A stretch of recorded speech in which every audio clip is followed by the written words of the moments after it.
ایران اور امریکہ مذاکرات جاری رکھنے پر اتفاق۔ ترجمان دفتر خارجہ کا کہنا ہے کہ پاکستانی اور قطری ثالثوں کی دوحہ میں امریکی اور ایرانی مذاکرات کاروں کے ساتھ الگ الگ ملاقاتیں کی اور اس دوران اسلام آباد مفاہمتی یادداشت کے پہلوؤں سے متعلق امور پر مثبت پیش رفت ہوئی۔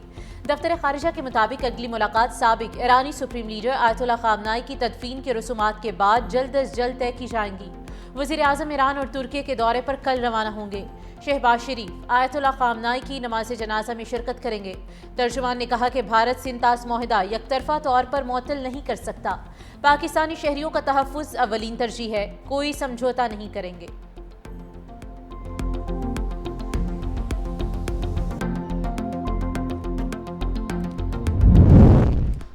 امریکی قیادت میں 12 ممالک کے فوجی سربراہوں کا اجلاس۔ آبنائے ہرمز میں آزادانہ تجارتی جہاز رانی کے عزم کا اعادہ۔ امریکی سینٹرل کمانڈ کے سربراہ ایڈمرل بریڈ کوپر نے بحرین ڈیفنس فورس کی میزبانی میں علاقائی سیکیورٹی ڈائیلاگ کی قیادت کی۔ کہا اتحادیوں کے ساتھ شانہ بشانہ کھڑے ہیں اور ان مباحثوں سے علاقائی سلامتی اور استحکام کے لیے ہمارے مشترکہ عزم کا اظہار ہوا۔ امریکہ اور علاقائی شراکت دار مشرق وسطیٰ میں دنیا کا سب سے جدید اور فعال فضائی اور میزائل دفاعی نظام چلا رہے ہیں۔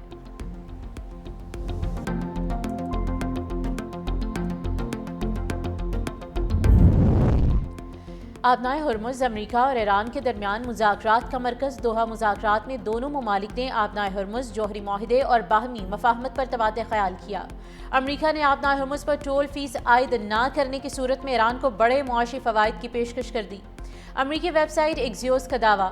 امریکی وفد نے موقف اختیار کیا کہ ایران کو آبنائے ہرمز پر محصولات عائد کرنے کی بجائے جوہری معاہدے سے کہیں زیادہ معاشی فوائد حاصل کرنے چاہئیں۔ تاہم دونوں فریق اب بھی مفاہمتی یادداشت کی شرائط پر اختلافات دور کرنے کی کوشش کر رہے ہیں۔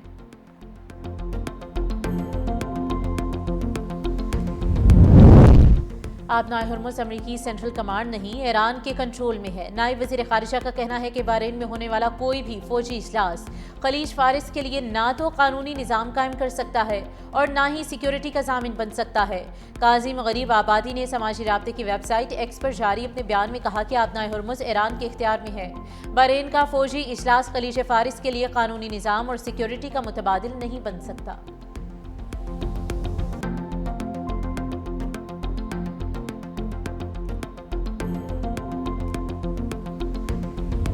مانسون کے پہلے سپیل نے تباہی مچا دی۔ آندھی، طوفانی بارشوں اور آسمانی بجلی گرنے سے 9 افراد جاں بحق، درجنوں زخمی۔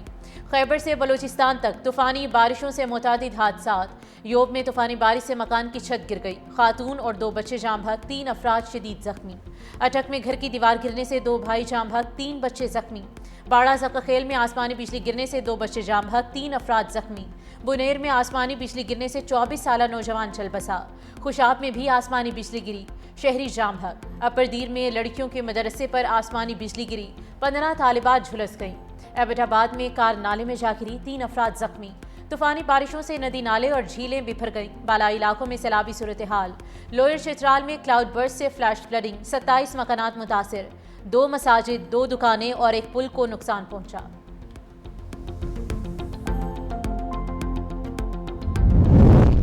سوات کے علاقے کالام میں جھیل سیف اللہ میں کشتی الٹنے سے ایک ہی خاندان کے 6 افراد جاں بحق، مرنے والوں میں 2 لڑکیاں اور 2 کمسن بچے شامل۔ حادثے میں لاپتہ خاتون کی تلاش کے لیے ریسکیو آپریشن جاری، تمام افراد کی شناخت مکمل کر لی گئی ہے۔ متاثرہ خاندان کا تعلق لاہور سے تھا۔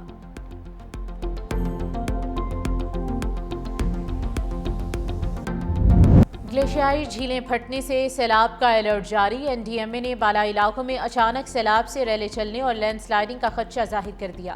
ہنزا، غزر، سکردو، شگر، گانشے، دیامر، اپر اور لوئر چترال، سوات اور دیگر علاقے ہائی رسک قرار۔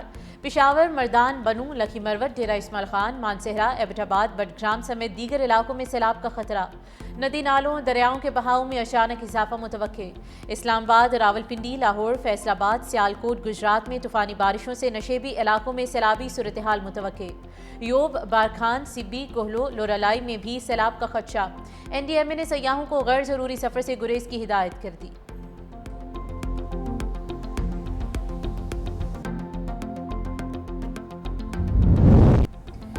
سانحہ کہنا کی تحقیقاتی رپورٹ وزیر اعلیٰ پنجاب مریم نواز کو بھجوا دی گئی۔ رپورٹ کے مطابق ٹی آر گارڈر کی چھت پر بچوں کی موجودگی میں مٹی ڈلوانا غیر ذمہ دارانہ عمل تھا۔ حادثے کے وقت ایک خاتون ٹیچر اور 20 بچے کمرے میں موجود تھے۔ ملبے تلے دب کر 14 بچے جام بحق، 6 زخمی ہوئے۔ رپورٹ کے مطابق زیادہ تر اموات سروں پر شدید چوٹیں آنے کے باعث ہوئیں۔ رپورٹ میں سرکاری اداروں کو کلین چٹ دے دی گئی۔ کہا گیا کہ واقعے میں کسی سرکاری ادارے کے اہلکار کی غفلت سامنے نہیں آئی۔ سانحے کا مقدمہ درج کر کے گھر کے مالک سمیت 5 افراد کو حراست میں لیا جا چکا ہے۔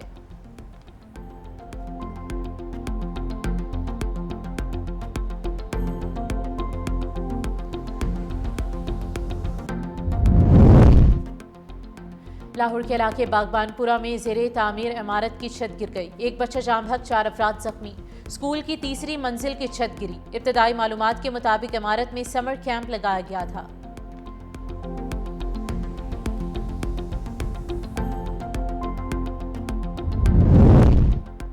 وزیراعظم شہباز شریف سے وفاقی وزیر برائے امور کشمیر اور گلگت بلتستان امیر مقام کی ملاقات، ملکی مجموعی سیاسی صورتحال پر تفصیلی تبادلہ خیال۔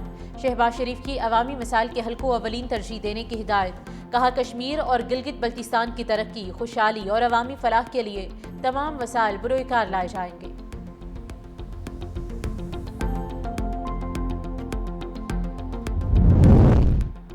ہائی کورٹس میں نئے ججز کی تقرریوں کا معاملہ، امیدواروں کے انٹرویوز کی غرض سے کمیٹیاں تشکیل دے دی گئی۔ نوٹیفیکیشن کے مطابق chief justice Lahore high court Aliya Neelam تمام کمیٹیوں کی رکن ہوں گی۔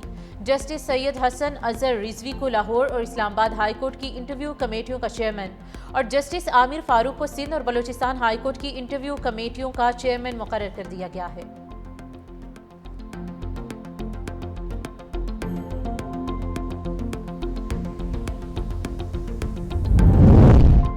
غیر قانونی مواد شیئر کرنے والا شخص خود ذمہ دار ہوگا، لاہور ہائی کورٹ کا واٹس ایپ گروپ سے متعلق اہم فیصلہ۔ توہین آمیز مواد پھیلانے کے ملزم کی بعد از گرفتاری ضمانت مسترد کر دی۔ 13 صفحات پر مشتمل فیصلے میں لکھا کہ واٹس ایپ گروپ کا ایڈمن اور ممبر ہونا جرم نہیں، صرف گروپ میں موجودگی یا خاموش رہنا جرم ثابت کرنے کے لیے کافی نہیں۔ واٹس ایپ پر مواد اپلوڈ، فارورڈ یا شیئر کرنے والے کے خلاف کارروائی ہوگی۔ جسٹس طارق سلیم شیخ نے ٹرائل جلد مکمل کرنے کا حکم دے دیا۔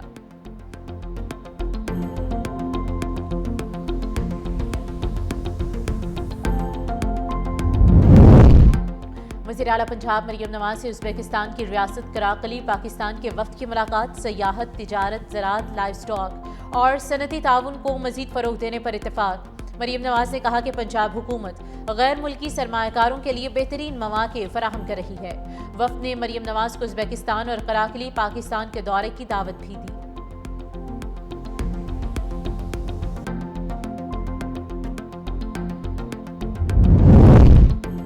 اڈیالہ جیل راولپنڈی میں بانی پی ٹی آئی سے ملاقات کا دن، P T I coordinator Salman Akram Raja نے ملاقاتیوں کی فہرست جیل حکام کو بھجوا دی۔ فہرست میں عارف احمد، میاں شرافت، چوہدری عثمان ممتاز، محمد فاروق، یاسر عرفات اور کاشف وارثی کے نام شامل ہیں۔ ملاقات کے لیے رہنما آج اڈیالہ جیل پہنچیں گے۔ جیل کے اطراف سخت سیکیورٹی انتظامات، مختلف مقامات پر پولیس کی عارضی پیکٹس قائم کر دی گئی۔